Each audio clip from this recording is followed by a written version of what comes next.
First up on the bulletin, let's talk about the Israel-Hezbollah tensions that have peaked like never before now. Missiles fired by both sides over the last few days and statements from Iran and Israel ratcheting up tension now has led to the UN Secretary General warning of Lebanon heading the Gaza way. In the latest, Iran has warned Israel against waging a full-blown war against the Hezbollah, stating the group has the capability to defend itself and Lebanon. In a strongly worded message, it has said any imprudent decision by Israel to save itself will plunge the region into a new war. Meanwhile, the Israeli government has sent a clear message saying it can't allow the terror organization to continue attacking its territory. The Netanyahu government has hinted at necessary decisions to end the conflict. Demonstrating its psychological operation against Israel's anti-drone systems, Hezbollah has released a new video claiming drone strike on IDF's counter-unmanned aerial system.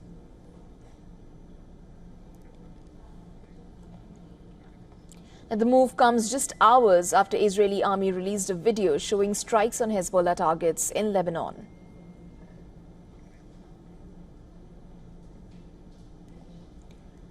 Meanwhile, UN Secretary General António Guterres has warned against war between Israel and Lebanon. He has said that Lebanon must not turn into another Gaza amid the raging war. Let's be clear. The people of the region and the people of the world cannot afford Lebanon to become another Gaza.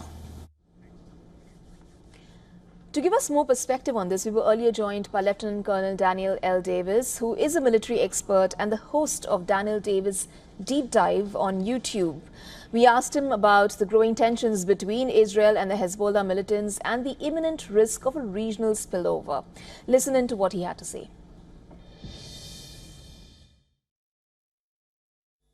I think these warnings are valid and need to be taken deadly serious by both Israel, the United States, the regional powers in the area.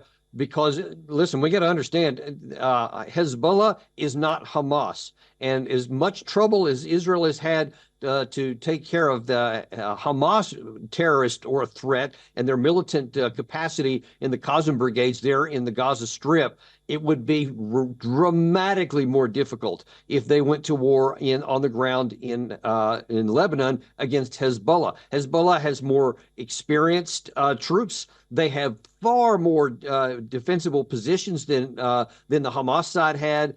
They've had decades, almost a couple of decades nearly, to prepare those since the 2006 war ended, and they have a far higher arsenal with which to attack. So they're really good at defending, as the Russians showed that they were, as they defended against the Ukrainian assault last year. The defense has the advantage in there, and Israel would have to go into the teeth of this stuff. And it's the same thing. You have tank mines, you have anti-tank missiles, you have the rockets, you have artillery. All those things they would have to be going through. At the same time, they still have the southern front with Hamas, because they would certainly cause a lot of trouble in the rear. And frankly, I don't think that Israel has enough ammunition, and it would strain their ability to conduct these operations simultaneously. And I think it would be a losing proposition that I don't think they should go into. Now, Israel has intensified its onslaught on Gaza over the last 24 hours. At least 45 Palestinians have been killed as Israeli forces continue to pound Rafah in southern Gaza, as well as other areas across the enclave. Now, Israeli tanks pushed deeper into western Rafah, firing shells at displaced people tents in the Al-Mawasi area, which designated by Israel as a safe haven for the displaced Palestinians, killing at least 25 and wounding 50 people. During last night, there were random airstrikes. We were saved. Today afternoon, they fired a bomb near the Red Cross. We're located near the Red Cross. My husband ran to check. They fired again near the Red Cross. There were casualties there. People gathered there. I tried to call my husband and he didn't answer. People started to run and someone took us in his car. Now, the International Committee of the Red Cross said the hospitals were flooded with injured people and casualty numbers had spiked. The Red Cross has condemned the firing of high-caliber projectiles which landed just meters away from its office and homes in Gaza.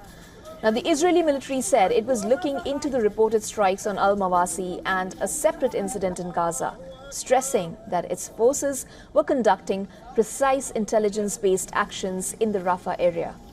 It further released a video showing ground troops operating in Gaza and an aerial strike on what it said were Hamas targets.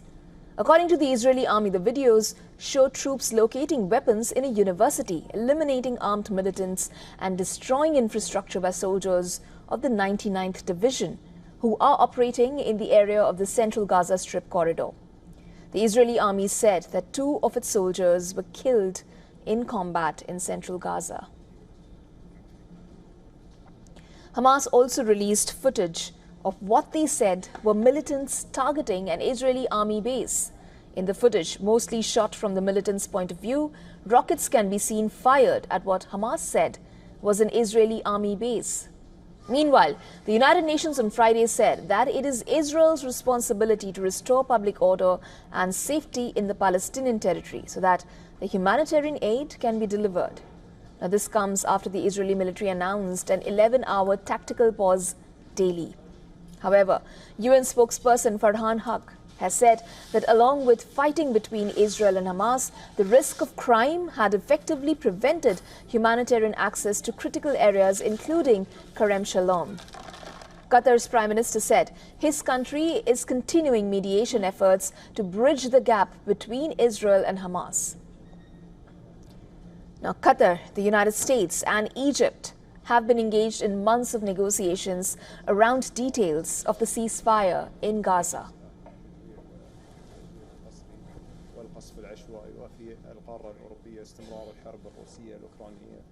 For all the latest news, download the WION app and subscribe to our YouTube channel.